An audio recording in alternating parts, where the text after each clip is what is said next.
Okay, can I invite Mr. Henk, Jan Van, to come and give a goodwill message?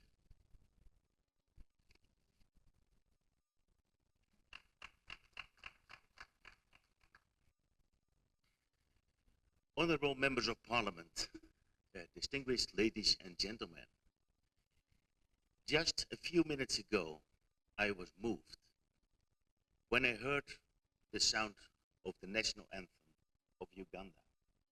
I was sitting there, staying there, and looking that way. And there I saw the Dutch flag. Many times these days, I'm not very proud when I see the Dutch flag, knowing that the Netherlands is in the forefront of an exporter of all kinds of policies, which ruins African families, which ruins African cultural values because of its progressive character. All these sexual rights organizations and subsidies, many of them come from The Hague. I live about 20, 30 kilometers from The Hague. But now I'm able to represent this Dutch flag with a pro-family and pro-sovereignty sound. And I'm very proud of to do that. I am Henk Jan van Scothorst. The easy way is say Henk from Holland. I'm a former staffer in the European Parliament. I'm a candidate for the European elections in November 6, June 6. And I'm also a father of 6 children. And if I did the work only for them, I would still do this work to defend and to promote life, family, and freedom at international organizations like the United Nations, like the Human Rights Council, like the European institutions, where we have consultative status, so we can do our work there. Recently, I wrote an article, and I give some quotes from that article. The article, the title is Bossy Brussels Clashes with the Bible. I'm a Christian, so I have the Bible as a standard. And I think that's what unites us as believers, that we have standards like the creation order, male and female, he created them. And that is still the standard. But in Brussels, this standard is not accepted. Man has replaced God with human rights and a very liberal interpretation of them. If we go back to the Brussels values, which are established in Article 2 of the European Treaty, then we see nice words like human dignity, freedom, democracy, equality, rule of law, and of course, respecting human rights. Also, we have in the fundamental charter of the EU even right to life and freedom of religion.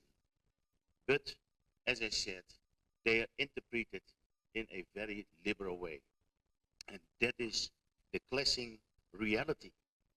That the progressiveness and the overstep of their mandate in Europe, that's a real problem, especially from the European Parliament and from the European Commission.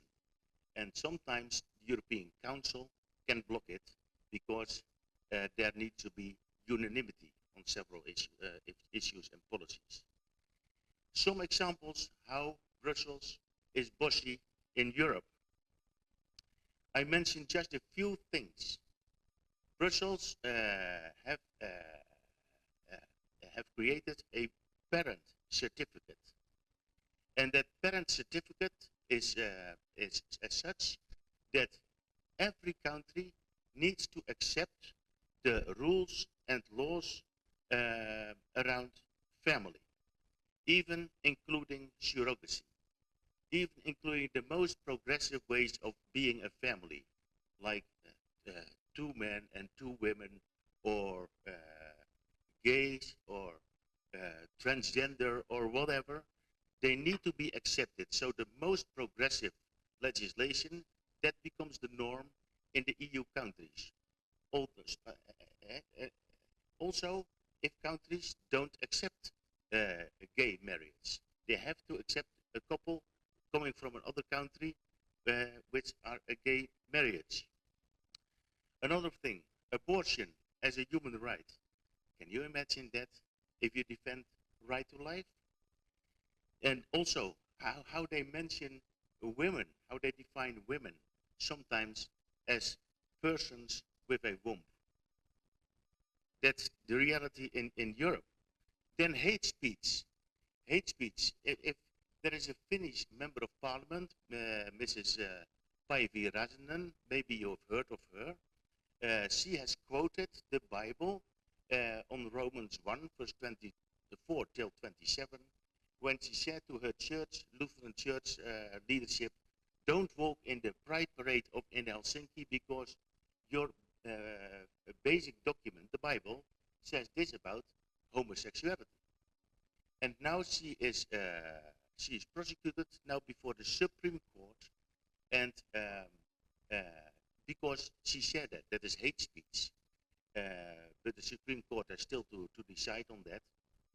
And we invited her to the Netherlands on Friday evening, Queen's Christian Council International, and therefore I have to depart very unfortunately at tomorrow evening to be back in time to receive her in the Netherlands.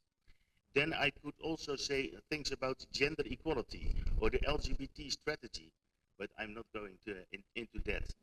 But not only within Europe, also outside Europe, the EU behaves like a boss.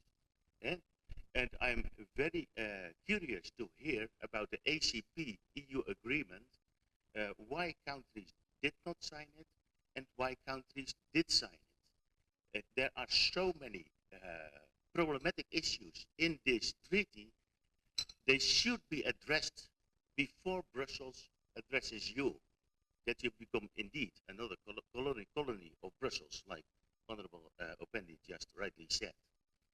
I could also say something about what they just saw a few weeks ago in Geneva, in the Human Rights Council, where the EU tried to define intersex as a new non-discrimination category. And I saw with my own eyes, just before the vote on this issue, the diplomats from the European countries going out, they went to the Africans and to the developing countries, trying to pressure them on something. I could not hear it, but I can imagine that they tried to pressure them to vote in favor with their position. Many African countries stood strong at that time, but the pressure is high. And that's why I conclude with, we need to stop Brussels. And we need Africa. Sometimes I've said, Africa is the last man standing for these values. And please stand for it. We need you to stay strong for family values and cultural values. Not only for your children, but also for the poor children in Europe. Thank you for staying strong. Thank you.